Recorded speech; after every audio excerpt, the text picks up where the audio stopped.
Androso amin'ny fampafavahana isika rihavana anio alahady fa 20 septambra 2024. Ho ampitombona ho antsika mandrakariva ny rihavana ny fahasoavana sy ny fiadanana avy amin'Andriamanitra ray sy Jesoa tompontsika. Ny salamo fa 7:50 ny ndeniny voalohany ka hatramin'ny fahaenina no ataontsika orina zay dia ny hira 420 ny ndeniny voalohany fa 4:5 tsy mipetraka tsika raha tsy efa vita ny vavaka fiderana miaraka amin'ny soratra masina. Andeha iderany tompontsika rihavana. Jehovah no mpanjaka, aoko ho faliny tany, aoko ho ravoraviny no somaro, raha ho saizopety no manodidina azy, fahamarinana sy fitsarana no fanaondraina sy seza fiandrianana, nisy afo melo azy ka mandevina ny fahavalo manodidina. Mahazavo zao tontolo zao ny elany, mahitsy zany ny tany ka miorooro, ny tenibohitra mebo tahaka ny savoka eo anatrehan'i Jehovah, dia eo anatrehan'ny tompon'ny tany rehetra. Lanitra maneho ny fahamarinana ary firenena rehetra mahita ny voninahiny. Amen. Amen.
miombavaka isika ry tompo rainay any an-danitro rainay amin'ny alalan'i Jesosy Kristy tomponay ianao indre ny fitiavanao anay ka nomenao zao fotoana izao izahay afaka midera sy misaotra ary manome voninahitra ny anaranao tsaronay ny fitiavanao tompo ary tsaronay ny famindramponao zay mbola omenao anay ka ivelomanay isanandro ary zany no isaoranay ianao mahatsiaro tokoa izany zay tompo ny fahalemenay teo anatrehanao ny fahotana vitanay taminao ny eloka vitanay teo anatrehan'ny mpiarabelona aminay koa andreto izay tompo manondrika ny lohanay teo anatrehanao miaiky ny fahotanay ary maniry indrindra mba ho sasan'ny ranao teo ambony azy fijaliny izay mba hadio mba ho afaka amin'ny eloka irehetra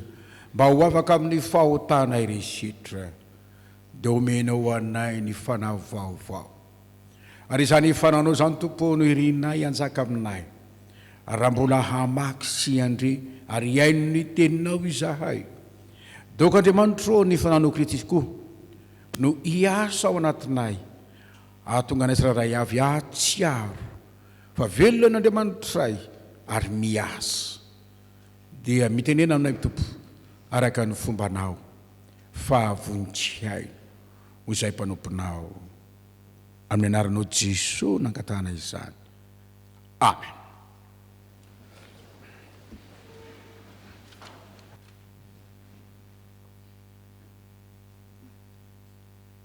Iara-maka sy ny tenin'ny soratra masina sika tompoko izany dia ho hitantsika ao amin'ny testamenta taloha ao amin'ny bokin'ny Exodosy toko 7 ny andiny 7 ka hatramin'ny 7 ao amin'ny bokin'ny filazantsara ao amin'ny bokin'ny testamenta vaovao filazantsara nosoratra amin'ny Matio toko 7 ny andiny 1 ka hatramin'ny 13 ary ho faranana ao amin'ny bokin'ny epistily ho an'ny Titosy toko 1 ny andiny 5 ka hatramin'ny 7 rehefa hita dia ho vakiana amin'ny anaran'i Jesosy.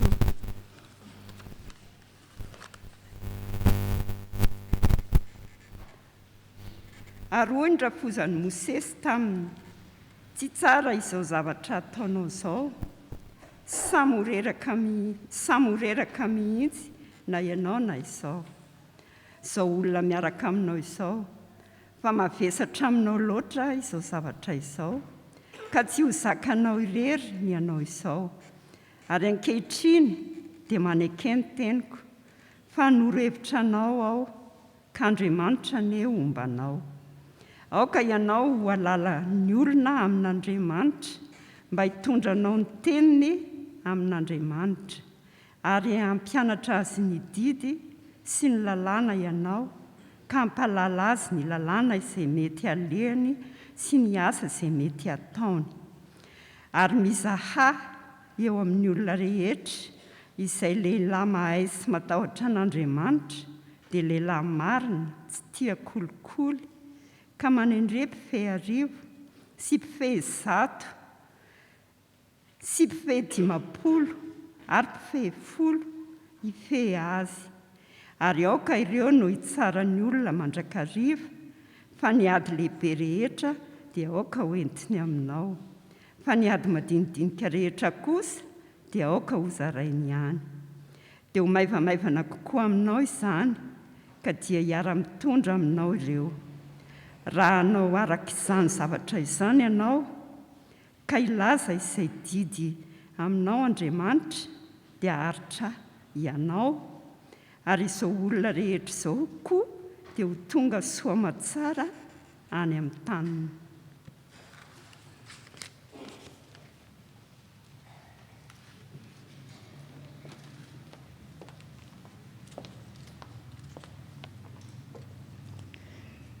Dia nanantony Petera ka nanao taminy hoe, Tompoko, impiry moa no nanontany rahalahiko amiko ka avelanao izy hatramin'ny impito va? Fa hoy Jesosy taminy, lazaiko aminao hoe tsy hatramin'ny 7 fa hatramin'ny 7 ko amin'izany fanjakan'ny lanitra dia tahaka amin'ny mpanjaka anankiray izay te hidinika amin'ny mpanompony amin'ny volana, ary raha vao nidinika izy dia nisy anankiray nentiny teo aminy izay nitrosany talenta 2 alina, ary satria tsy nanan-kaloha izy dia nasain'ny tompony hamidy izy sy vady aman-janany mba ny fananany rehetra andoavany trosa. Dia nakoka teo amin'ilay mpanompo ka nanao hoe, tompoko, meo andro aho handoavako ny anao rehetra. Ary ny tompon'izany mpanompo izany dia omena azy ka nandefa azy sady namono trosany taminy. Nefa noho nivoaka izany mpanompo izany dia nahita amin'ny mpanompo namany anankiray izay nitrosa dia narivo sady taminy, dia hoe dia nisamborona izy ka nitrahany sady nataony hoe, aloavy izay nitrosako aminao. Ka niankoaka ilay mpanompo namany ka nifoana taminy nanao hoe, meo andro aho fa alohako ny ianao. Nefa tsy nety izy ka lasa nampanao azy tao hatramin'ny maizina mandra-pandohan'ny trosany. Ary noho nitan'ilay mpanompo namany izay efa natao dia nalahelo indrindra izy ka nandeha nanambara tsara tamin'ny mpanompony izany rehetra natao izany. Dia nampanalain'ny tompony lehilahy ka niteneniny hoe, ry mpanompo ratsy fanahy, efa nafoky ilay trosa rehetra taminao satria mifoana tampoka ianao. Moa tsy tokony mba hamindra fo amin'ny mpanompo namana koa va ianao tahaka ny namindrako fo taminao. Dia tezitra ny tompony ka nanolotra azy tamin'ny mpampijaly mandra-pandohan'ny trosany rehetra. Ary tahaka izany koa nataony raik'izay any an-danitra aminareo raha tsy namela ny rahalahinareo amin'ny fonareo avy ianareo. Izao no namelako anao tany Kreta dia ny andaminanao izay mbola tsy tanteraka sy nanendrenao loha olona amin'ny isan'ny tanàna araka ny nanodidiko anao. Raha misy ny tsy manatsiny dia lehilahy manambady tokana, manana zanaka mino izay tsy mba ampangaina na ampanarana-po amin'ny ratsy na ho maditra. Fa mpitandrina dia tsy maintsy ho tsy manatsiny ka mitandrina ny an'Andriamanitra sy mitony teny fatratra, tsy mora tezitra, tsy mpanompo lianady, tsy mpikapoka, tsy tia harena maloto fa mampiatrany vahiny, tiany tsara, mahony tena, marina, masina, mahom-po, mitady mafy ny teny marina afaky ny efa nampianarina mba hahaizany mananatra amin'ny fampianarana tsy misy kilema sady handresy lahatra ny mpanohitra. Masina ny tenin'ny tompo, isaorana mandrakizay Andriamanitra. Aoka hiara hitsangantsika hivavaka.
Fani tu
ho an'izay rehetra malalan'Andriamanitra sady voantso no masina.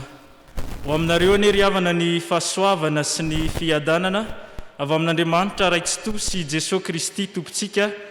Amen. Ny soratra masina izay ho toriana amintsika amin'ity an'ity ry havana dia ny filazantsara araka ny Matio. Matio 7:20, ny andininy 1:20 hatramin'ny 5:30 izay efa novakiana tamintsika teo.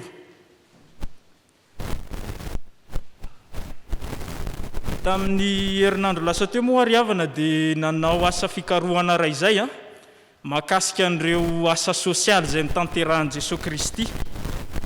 Dia ny zavatra hita sy tsikaritra dia izao: ay ty Jesosy ty kay tsy mpitsabo sy mpanasitrana fotsiny ihany. Ay Jesosy kay tsy mpanao fahagagana fotsiny ihany. Fa io Jesosy io dia tena mpampianatra manam-pahaizana ry havana. Mpampianatra mazana be raha io Jesosy io. Ary na dia ireo mpanaradia azy aza moa dia vaky ny teny mihitsy hoe mpampianatra tsara indrindro. Amin'ny maha-mpampianatra an' Jesosy ry havana dia nanana ny teknika mpampianarany manokana izy. Misy fotoana izy manampitambo ny mpianany. Hoy izy hoe sambatra ny malahelo am-panahy, sambatra ny mpampiavana.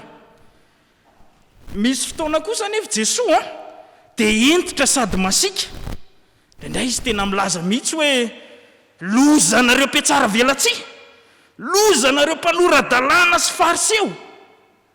Fa anisan'ny fomba mahomby nentin'i Jesosy nampianatra ry havana ny manao fanoharana toy ny hitantsika eto amin'ity Matio 7:20 ny andininy 1:20 hatramin'ny 5:30 ity. Ny zavatra tsara ho fantatra nefa dia izao ry havana: misy heviny avokoa reny fanoharana ataon'i Jesosy reny. Ka raha ity fanoharana ity mijerena dia anisan'ny hevi-dehibe hita misongadina eto ny momba ny famelan-keloka. Ko andeha sika ry havana hiresaka momba n'izany famelan-keloka izany amin'ity anio ity. Misy afatra roa mazava sady mifameno izay tian'ny tompo ampitaina amintsika amin'izao alahady maraina izao ry havana momba io famelan-keloka io. Ka ny voalohany dia izao: efa navelan'Andriamanitra ny elokao. Ary ny faharoa kosa dia ny hoe koa mahaiza mamela ny eloky ny hafa. Efa navelan'Andriamanitra ny elokao, koa mahaiza mamela ny eloky ny hafa. Hiditra amin'ny fizarana voalohany ary sika ry havana, hoy isika teo hoe efa navelan'Andriamanitra ny elokao. Raha ity fanoharan'ity moa ry havana no jerena dia hitantsika eto fa misy mpanjaka iray izay nampisambobola ireo mpanompony. Ny mpanjaka izay voalaza eto moa dia entina noharana an'Andriamanitra. Izy ilay tompon'ny tompo sy mpanjaka ny mpanjaka. Ny mpanompo izay ambara eto kosa dia entina ilazanantsika olombelona. Araka ny voalaza eo amin'ny andininy 4:20 moa dia nisy mpanompo raha izay nampindramin'ity mpanjaka ity talenta iray alina.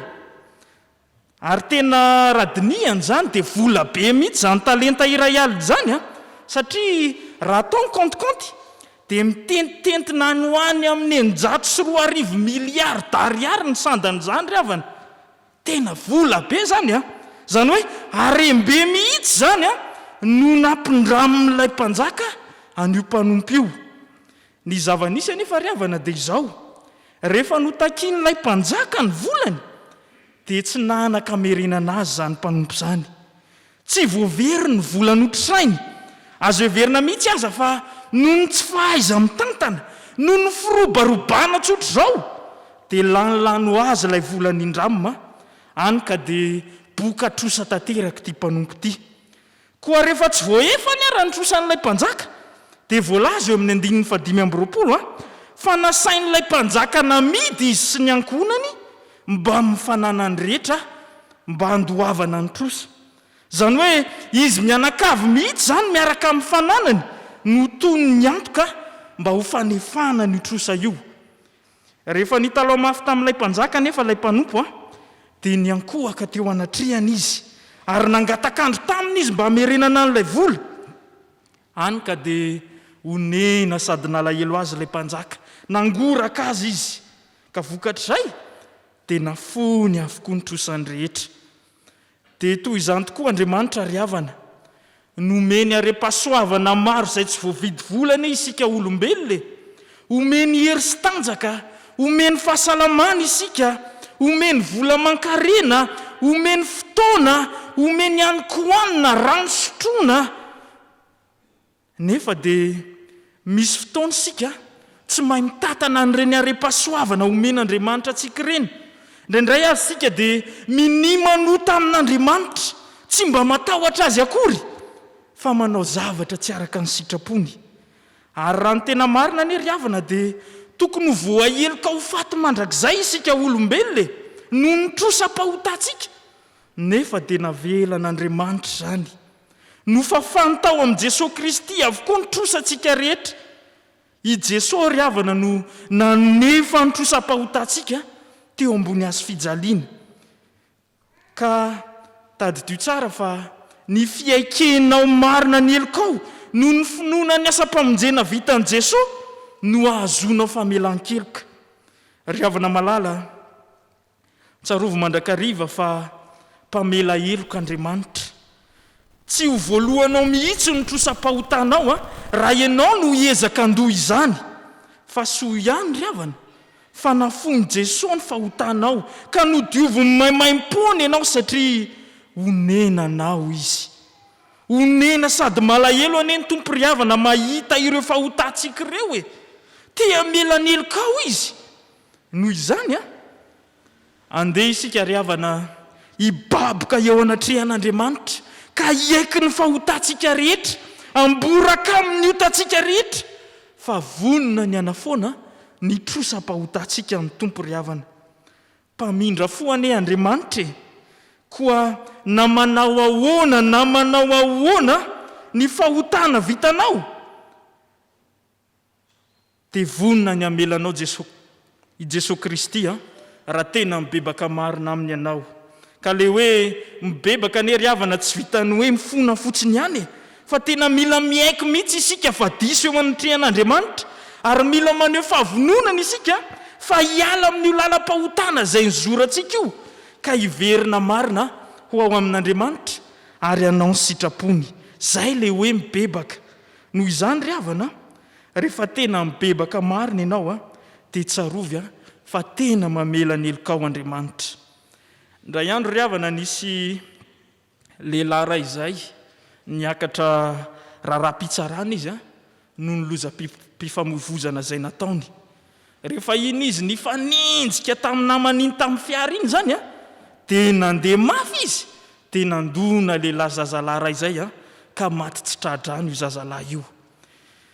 Dia rehefa tonga ny fotoam-pitsarana dia nanao izay ho hafa mihitsy zany ny mpisolo vava mba hierovana ny olona voapangy io. Dia ny tao an-tsainy rehetra tamin'izay fotoan'izay dia ny hoe hidoboka ho voaheloka ho faty mandrakizay io lehilahy io satria nahafaty olona izy. Dia rehefa navoaka ary ny didim-pitsarana dia nambaran'ilay mpitsara fa voaheloka ho faty mandrakizay tokoa izy ry havana satria namono olona. Nangina daholo ny rehetra tao anatin'ilay trano fitsarana, gina daholo ny rehetra rehefa nandre ny didim-pitsarana. Kanjo inona ny zavatra nitranga? Nitsangana ny rain'ilay zazalahy izay maty dia nangataka tamin'ilay mpitsara izy mba hamitsorana n'ity lehilahy ity satria hoy izy hoe efa niaiky ny fahadisoany tamiko izy ka velao izy ho afaka madidio. Gaga daholo ny rehetra rehefa nandre ny tenin'ity raim-pianakaviany ity. Dia rehefa naverina ara zany ny raharaha-pitsarana dia nambara indray tamin'izay fotoan'izay fa afaka madidio io lehilahy io. Dia alay fisara an-tsaina amin'izany anie ry havana ny fifaliany izy izay tokony ho voaheloka ho faty nefa dia afaka madidio. Fifaliana tsy misy ohatr' izany, aravonina tsy roa amantany. Tsarovy anefa ry havana, fa raha ny marina anie dia mbola mihoatra lavitra noho izany ny fifaliantsika mpanompon'Andriamanitra rehefa avelan'Andriamanitra ny helotsika. Tadidio tsara fa reny teny famelan-keloka ambara amintsika reny anie dia toy ny didim-pitsarana voaka an'Andriamanitra mba ilazana fa voafafa avokoa ny fahotantsika rehetra. Noho izany ry havana malala, tsarovo manomboka izao fa efa navela an'Andriamanitra anie ny elokao hoe koa iaino ary ny fiainan'ny olona voavela eloka, aza mba manaiky ho alainy ny devoly fanahy zany. Ny devoly mantsy tsy mahay afa-tsy nomepanga sy ny manameloko atsika. Fa raha manaiky an' Jesosy marina ianao ry havana, hanjaka eo amin'ny fiainanao, dia atsapa fifaliana sy fiadanam-po mandrakizay ianao, atsapa fahafahana mandrakariva ianao, satria izy Jesosy no manafaka anao amin'izay mety ho fanamelohana rehetra. Efa navela an'Andriamanitra ny elokao ry havana. Fa ny fizarana faharoa kosa dia izao hoe koa mahaiza mamela ny eloky ny hafa. Efa navela an'Andriamanitra ny elokao ry havana, koa mahaiza mamela ny eloky ny hafa. Raha dinihana moa ry havana ity perikopy ity dia hitantsika eto fa natonga an' Jesosy hanao izao fanoharana izao dia noho ny fanontaniana napetraka Petera. Hoy Petera mantsy eo amin'ny 9:20 hoe Tompoko, impiry moa no anontany ny rahalahiko amiko ka avelako izy, hatramin'ny impito va?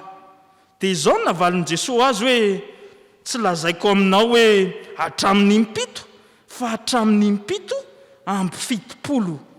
Ary ny dikateny sasany toy ny Baiboly diema moa dia manao azy io koa hoe 70 impito, zany hoe 700 isa zany. Fa raha ny hevitry io valitenin'ny Jesosy io ry havana no dinihana dia izao, tsy milaza isa akory ty isa 7 ty, fa milaza fahatsarana, fahatanterahana io. Zany hoe ny dikan'izany dia izao, tsy misy fetra ny famelan-keloka ry havana, fa na mety firy na firy ny fahadisoana ataon'ny hafa amin'ny tena dia tokony hamela eloka mandrakariva. Zany hoe ilimite zany io famelan-keloka io. Raha ny zavatra hita eto amin'ny toyan'ity fanoharana ity kosa nefa dia izao tsy mba nahay namela eloka ity mpanompo ity, satria voalaza manomboka eo amin'ny 9:20 mantsy fa rehefa nivoaka ilay mpanompo dia nifanena tamin'ny mpanompo namana izy izay nanana ny denarizato, koa rehefa nifanotsy tamin'io namana io izy dia nampahory azy. Tsy vitany hoe nitaky ny volany fotsiny izy, fa tena nampijaly an'io namana io mihitsy izy. Hoy mantsy ny voasoratra eo amin'ny 9:20 hoe nosamboriny izy ka notrahony sady nataony hoe aloavy izay trosako aminao. Ny hevitry ny hoe notrahony ry havana dia tena hoe nokendainy mihitsy io namana io. Ary nambara mihitsy teto amin'ity fanoharana ity fa mpanompo ratsy fanahy ty mpanompo ity, satria rehefa mba nangatakandro taniny ty namana ity mba hanefan'ny trosany dia tsy mba namela azy izy, fa vao mainka aza nogadrainy mihitsy ty namana ity. Dia jereo amin'izany anie ry havana ny ara-tsi-panahany izay namindrana fo nefa tsy mba mety mamindra fo, izay navela eloka nefa tsy mba mety mamela eloka, izay nafahana tamin'ny trosabeny nefa tsy mba mety hamony trosakeliny. Koa rehefa en'ilay mpanjaka ary ny zava-doza nataon'ity mpanompo ity dia nogadrainy sy nampijaliana izy mandra-pandohany ny trosany rehetra. Zany hoe fahoriana zany no miandro ny olona tsy mahay mamela ny eloko ny namany. Koa izany indrindra ry havana no hanafarany antsika hoe mahaiza mamela eloka ny hafa fa efa navela an'Andriamanitra ny elokao. Dia manamafy izany indrindra moa ny tenin'i Jesosy any amin'ny filazantsara araka amin'ny Mateo 9:4-12 sy 15 manao hoe fa raha mamela ny fahadisoan'ny olona ianareo dia mba hamelany ianareo kosa ny rainareo izay any an-danitra. Fa raha tsy mamela ny fahadisoan'ny olona ianareo dia tsy mamela ny fahadisoanareo ny rainareo. Ry havana malala, ny olona voavela eloka dia mahay mamela eloka. Aza mba manao toy ny ataon'ity mpanompo ratsy fanahy ity ry havana, fa mahay izy ianao mamela eloka. Aza mba mitahiry alahelo am-po zany, fa mahay izy ianao ry havana mamindra fo amin'ny hafa. aza reraka mamela eloko izany ry havana malala, aza mba tofoka mamela eloko izany ianao, fa tadio tsara nefa ny elokao marobe aza dia efa navelan'i Jesosy e, nanaiky ibaby sy anefa nitrosa-pahotantsika ny Jesosy teo ambony azy fijaliany. Noho izany mahaiza koa ianao ry havana mamela ny eloko ny namanao. Raha ny tena marina ny ry havana dia tsy tokony isika kristianina mihitsy no anao le fomba fiteny toy ny hoe efa tsy zakako tsony ny ataony amiko, efa feno ny kapokako, efa andohalika ny rambary, raha zay siny aloha dia tsy mifandevy maty mihitsy. Enga ne ry havana mba tsy ho amintsika tsony no anao fomba fiteny toy ireny, satria fomba fiteny maneho tsy fahavononana mela eloka ne reny fomba fiteny reny. Ndray maka ry havana nisy ramatora izay nandeha ny tsena satria andray vahiny izy tamin'izay fotoan'izay, dia nieritreritra izy zany rehefa tao an-trano tao hoe inona ny loka hovidiana zany mba hikarakarana an'ity vahiny ity. Dia rehefa nieritreritra ela teo izy dia tapa-kevitra hoe aleo rangaha akoho gasy no hovidiana dia atao rony io. Dia niomana tsara ity ramatoa ity zany niainga tao an-trano, nanaovana avokoa ireo karazana firavaka tsara rehetra, nanaovana ny kiraro tsingina ny talon sik'izay, dia niainga tao an-trano izy. Dia rehefa iny izy nandeha teny an-dalana iny ny lalana makany an-tsena moa zany tamin'izay fotoan'izay pavé, ka inona ny zavatra nitranga, nisitrika tao anatin'ny pavé ny talon kiraro dia tapaka. Tezitra ity ramatoa ity satria simba ny kirarony. Dia inona ny zavatra nataony ry havana, nalainy le kiraro dia nampidiriny tao anatin'le arina fiantsenana. Dia lasa izy nandeha. Rehefa variana ny lalao telefônina indray izy, dia inona ny zavatra nitranga, tafitohana tamin'ny briky indray izy, tafitohana izy nirehatra ny atezerany. Kinona indray ny zavatra nataony, nalainy indray le briky dia nampidiriny tao anaty arina fiantsenana. Nandeha izy indray. Rehefa tonga loloha indray izy dia variana nijery zavatra hafa fa tsy mba nijery lalana, dia naninona, nanitsaka hodin'akondro dia nijerany daraboka, fo maika nirehatra ihany ny atezerany. Ka inona ny zavatra nataony, nalainy indray le hodin'akondro dia nampidiriny tao anaty arina fiantsenana. Rehefa tonga teo amin'ilay mpivarotra koa ary izy dia niady varotra dia azony akoho. Rehefa piditra azy ao anaty arina amin'izay dia akory ny agagany fa tsisy toerana tsony tao satria feno fako le arina fiantsenana. Dia toy izany koa anisika ry havana, toy izany ny fiainantsika rehefa tsy mahay mamela eloko isika, feno fakofako-pahotana ny fotsika. Raha tehirizintsika ho avokoa ny teny marary sy ny fanafitohinana sy ny fahadisoana ataon'ny hafa, fa mahaiza ianao mamela eloka, fa aza mba manao lolo-posy mitahiry fahatezeran'izany ry havana, satria raha zany no ataontsika dia ny zava-tsarobidiny iray tsy toetra ao am-potsika fa feno fakofako-pahotana. Dia hoy ny fanoharana nataon'ilay ray aman-dreny mpitandrina ray izay hoe raha misy olona ve hoy izy mametraka fako eo ambaravarany tranonao, dia mifoy ianao maraina dia mahita an'io fako io, dia andeha andraiky fafa ve ianao ka mafan'izany fako izany hiditra ao an-tranonao? Olona tsy salamasaina manao an'izany fa ny fahendrena hoy izy dia maka kifafa ianao dia fafanao hiala lavitra ny tranonao io fako io dia rofinao io dia ampidirinao anaty fanariam-pako. Zany ry havana ny fiainan'ny olona miaina ny famelan-keloka, olona vonona ny anadio ny fony mandrakarivo, ko aza mba avela ho fitehirizana fako ry havana ny fonao io fa sarobidy amin'i Jesosy ane io avelao Jesosy anjaka sy toetra namboatra ny fonao ry havana, ary iainy ny famelan-keloka izay omen'ny tompo anao, satria izany no sitrapon'Andriamanitra dia ny ahaizantsika mamela ny eloko ny namantsika. Eteo am-pamaranana ry havana dia izao ny afatra hoe raha alay-panahy zany sika io tsy hamela ny eloko ny namantsika dia tsarovo mandrakariva ane ry havana, fa ny elokanao ane dia efa navelan'Andriamanitra, ary ny elokao navelan'Andriamanitra ane dia maro lavitra sy ratsy lavitra noho izay nataon'ny hafa taminao koa raha tianao hisitraka famelan-keloka ary ianao io dia mety izy amela ny eloko ny namanao. Dia ahoana ry havana, tena vonona ve ianao io amela ny eloko ny namanao? Rehefa mivoaka an'ity trano fiangonana ity isika dia andeha hiezaka amela eloka amin'ireo izay manana ady amintsika, na vadintsika io na zanantsika io na mpiarabelona amintsika, satria tiany tompo isika hiaina ao anatin'ny famelan-keloka. Dia ho an'Andriamanitra ny voninahitra. Amen.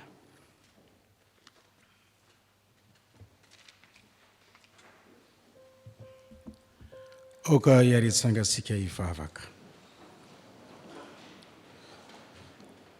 ry tompo ranay any an-danitro misoranao zahay noho ny amin'ny teninao ny amin'izay anambaranao fa efa voaela heloka izahay ary efa voaela heloka izahay dia tokony mba hamela ny heloka ny namanay ihany koa satria ny heloka vitanay dia vato misakana tsy hahafahanay mifandray aminao ny fahotana vitanay dia mahatonga anay ihany koa motonga anay amin'ny fahafatisana koa mbola isaoranay ianao satria mbola menao fotoana zahay ahafahanay mibebaka eto anatrehanao noho izany ary tompo dia miaiky tokoa zahay ny faharatsiana tsirairay avy ka dia ho raisinay any ny teninao manao hoe voavelany elokao noho ny anaran'ny masina midiarany tompo sotranao zay tompo ary misotranao ihany koa zay satria mbola manana fotoana ahafahanay mangataka aminao ny tantananao sy ny vimbinanao ny fiainanay tsirairay avy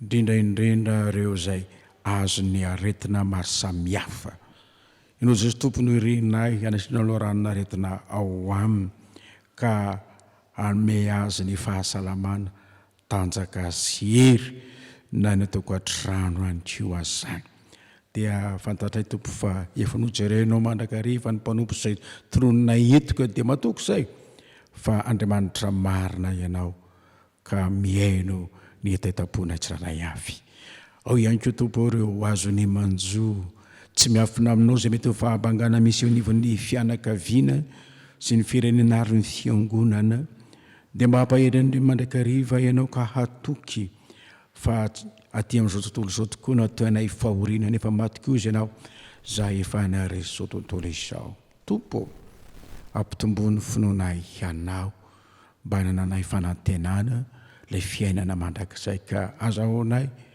fa olona efa voavela heloka izahay ka raha tonga ny atokantranonay tsirairay avy izahay dia hamela zay mety ho fahatsoana vitany namanay teo anatrehanay izany tompo ny irinay iainan'ny fiangonana dia fiangonana voavela heloka ary fiangonana mahay mamela heloka dia taio ary ny fiainanay tsirairay avy ny fitadiavanay ny asa manandraikitray reo zanakay ao zao zay isaoranay ianao nefa vita ny CPE fa hanomboka ihany kosa ny BEPC ndray rahampitso mba ao anatin'ny filaminana tokoa any nanaovan'ny zanaka zany fanadinana izany dia andro fa izay ny tany zay anaovana fanadinana mba tsisy korontana ao ihany koa reo manomana ny fanadinana baccalauréat dia mba ezaka koa izy ireo hamerondesona hianatra tsara hazoto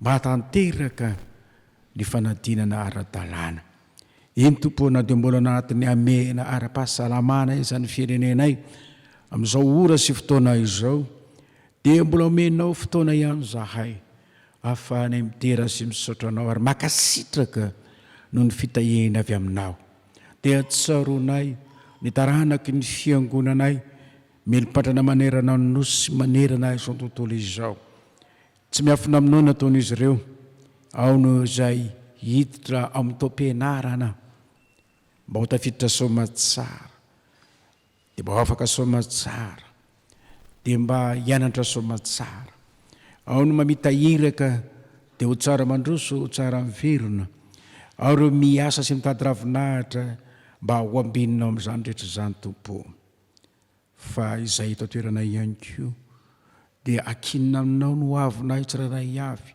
dia ho tantananao sy vimbinanao ty firenena ity ka ho tahinao ny fitondra isanambaratonga ny tsirairay avy mba ahita marina ny fahoriana zay mianjady amin'ny vahoaka maro samihafa ny fananareo tapahefana ataon'ireo tompon'orinasa eny tompo mety misy fahatezerana mety misy alahelo kanefa hoy ianao hoe mahaiza mamela heloka isanandro dia ao ihany koa ny filohan'ny evintsika ema sy ireo mpiara-miasa aminy zay mbola ao anatin'ny fotoana zay mbola tsy hahafahana miara-mivory ankehitriny fantatrao tompo ny fanendrena reo mpitandrona zay andraikitra mbola miandran'izy ireo fatatra tompo ny synota lehibe zay tokony tanterahina zany rehetra zany tompo dia mpiatananao zany fa tsy adinonay ny fitoriana filazantsara dia ireo mpitandrona rehetra mantanteraka izany dida manandrakitra izany na eto ampifonevompivoatany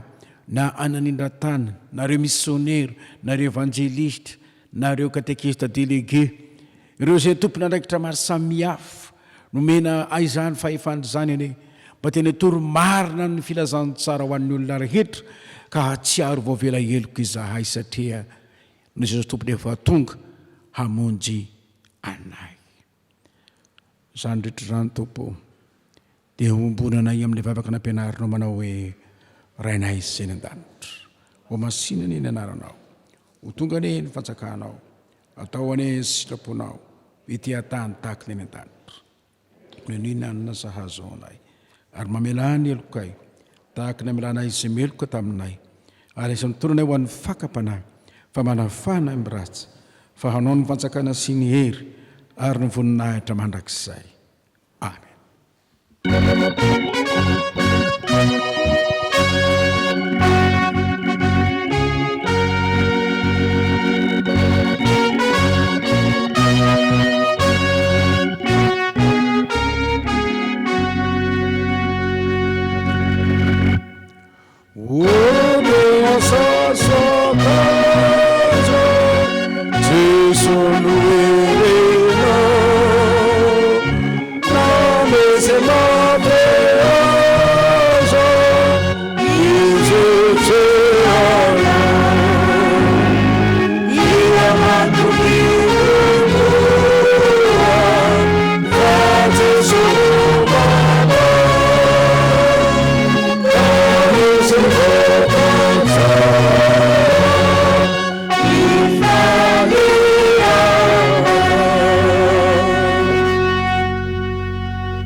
Sika riavana dia nambara ny finoantsika tsika amin'ny fiangonana manerana izao tontolo izao mino an'Andriamanitra ray tsy tompanao ny lanitra sy ny tany aho ary mino an' Jesosy Kristy zanana tokotompontsika zay nitorotorona tamin'ny fanahy masina nateraka Maria Virjiny nijalina ny Ponto Pilato nohombona tamin'ny azo fijaliana matika nalevina nidina tany amin'ny fiaina tsy hita nitsanga tamin'ny andro fahatelo niakatra ho any an-danitra mipetraka kavan'Andriamanitra ray tsy to avy amin'ny heveny tsara velona sy ny maty mino ny fanahy masinao ny fiangonana masina manera n'izao tontolo izao ny fiambonan'ny olona masina ny famelan-keloka ny fitsanganan'ny tenany maty ary ny fiainana mandrakizay amen.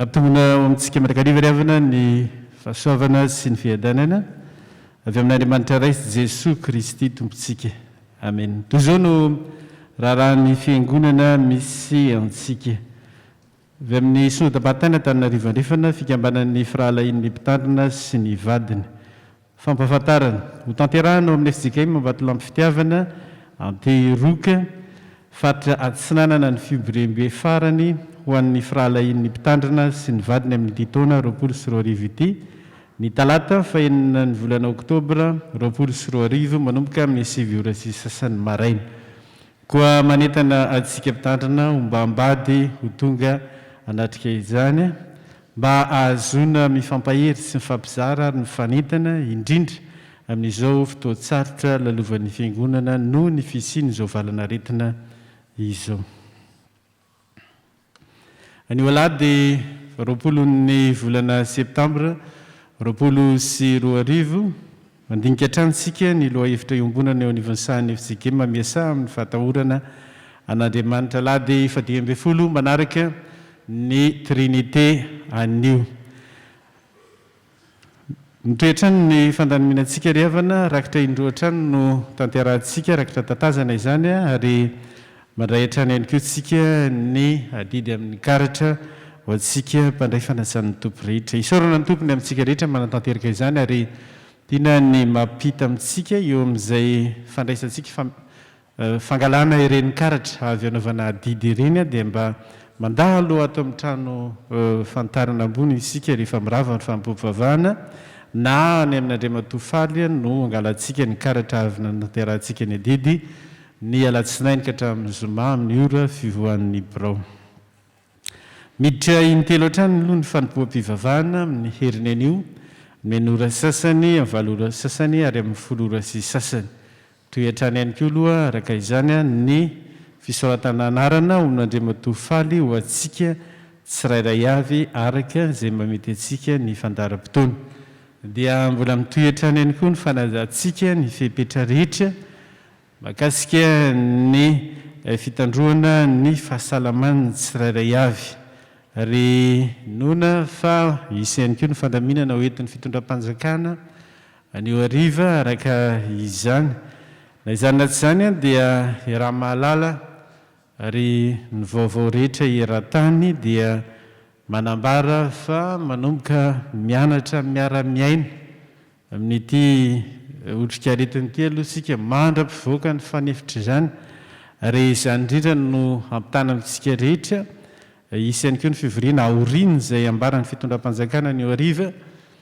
isy ihany koa ny fivoriana izay ho tanterahanay borao ny fiangonana eo amin'izay fandaminana na tsara anatrany ny fiainan'ny fiangonana kabeny ho ambara amintsika amin'ny heriny anio dia mampatsiahantsika hatrany an'ilay famianona n'ilay taratasy kely misy hatrany somary fahatarana rehefa mirava tsy maninona hatrany no manentany misy tsy nitondra fanoratana ve tompoko mbola tsy nahafeno n'ilay taratasy kely tsika zao mba tsy angano hoe ny tanana zay mbola tsy nahafeno n'ilay taratasy kely any ambony ve misy anankiray tsy manana any aty ambany fantarana misy eny toko misy anankiroa le stylo zareo azafady dia mba mandeha kely miombona ao amin'izay tsika zay no fandaminana izay ombonantsika riavana ary mitoy mamarana izao raharahany fiangonana misy antsika izao sika misy filazana manjo roa ireto nodomandry Razafindramanga Marie Jeanne ny vahiny rehefa ny vahiny 8 taona teto antany hoy ny vadiny Randremanjato Paul ny zanany Randremanjatonarivo na tenaina Jean Paul sy Nicole ny zafiny fianakaviana manontolo nofony dia efa voalevina tamin'ny alarobia 2 ny volana septambra lasa teo ny fianakaviana nanolotra rahakisorana ho amin'ny asan'Andriamanitra vola ao anaty valopy nodimandry Razafy mahatratra hanitra Jean Fidèle na dada Farafidy zany rehefa ny vahiny 17 taona teto antany hoy ny vadiny voangy malala Sophie Clara Lengotina ny zanany ny fianakaviana manontolo nofiny ihany koa dia voalevina tamin'ny zoma 18 ny volana septambra lasa teo ny fampahirizan'ny fiangonana araka izay fandaminantsika satria moa mbola mitoy hatrany sy fahafahantsika mbola mampiditra fampahirizana ho andreo manjo atia mpiangonana dia ho tanterahantsika aoriny ny fanompoam-pivavahana amin'ny folora sy sasany izao anio izao zay ny korevana no mamarana andrarahan'ny fiangonana misy antsika manefa velona hiasa ao an'Andriamanitra isika rehetra samy mahery ary ombona ao amin'izany asa masina izany amen. Dia misaotra ny tomposika riavana ny asa omeny antsika fiangonana misaotra ihany koa ny sekretera nanambara zay raharahany fiangonana izay fa any amin'ny taratasy zay fianoantsika iny dia jero tsara fa tsy nisy daty iny ny antony dia satria tsy indray tsy ampy indray mihoatra dia nataonay tsy asiana daty mihitsy izany dia fianoanareo kely fotsiny iny hoe 20 septambra zay zany tsy ampy kely iny mba verifio kely zay hoe tsy ampy tsisy daty iny fa ninina mihitsy tsy nasiana daty fa natao mihitsy hoe septambra fotsiny eo dia mba fiano kely 20 septambra iny taratasy siny satria zay ambony amin'iny zany dia toizantsika amin'ny heriny mba tsy ho simba lay taratasy zay no antony dia mba samy mameno moramora eo ry havana fa iroso mandrakarivotsika eo amin'ny rakitra izao dia andrareo mpanentana mpihira zany zao no manao ny sira dia manatin'ny rakitra kosa ny diakona sy ny loha olona rakitra indroa tanterahantsika avy hatrany marakaraka an'izay kosa ny didy zay tsika miasa ny tompo.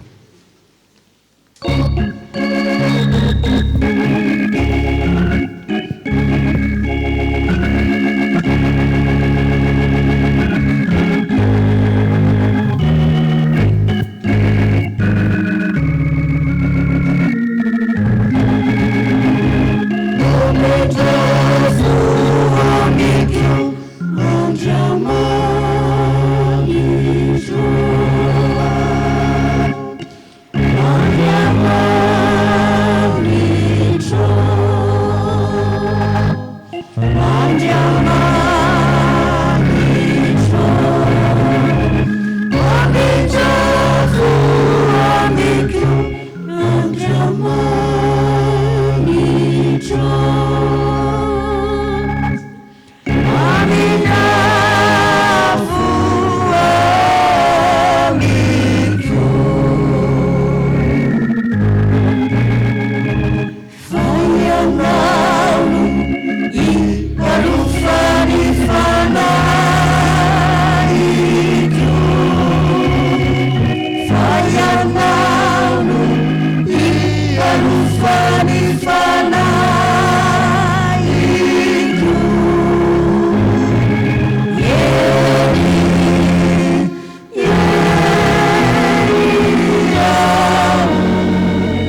toka iaretsangatsika ivavaka anolotra ny rakitra sy handray ny tsodrano tononona amin'ny anarany tompo Jesoa.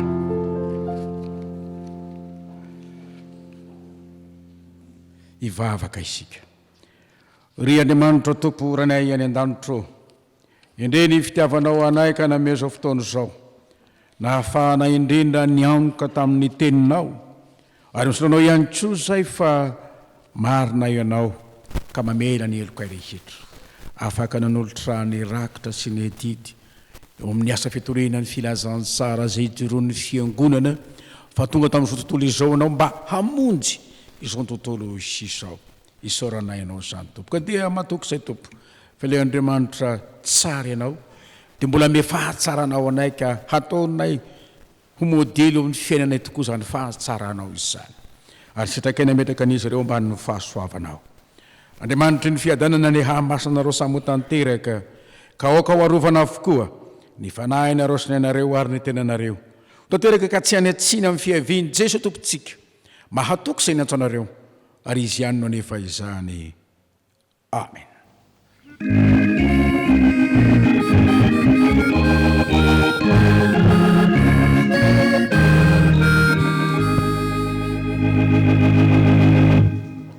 Oh Jesus,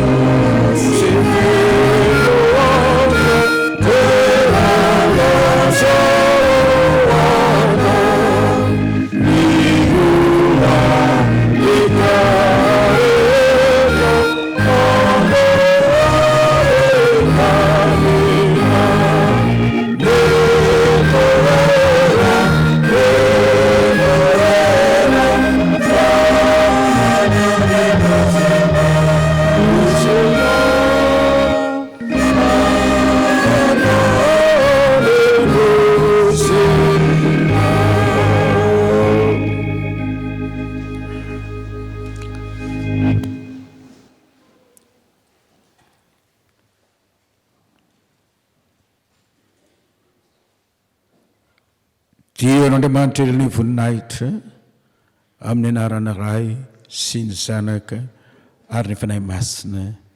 Amen.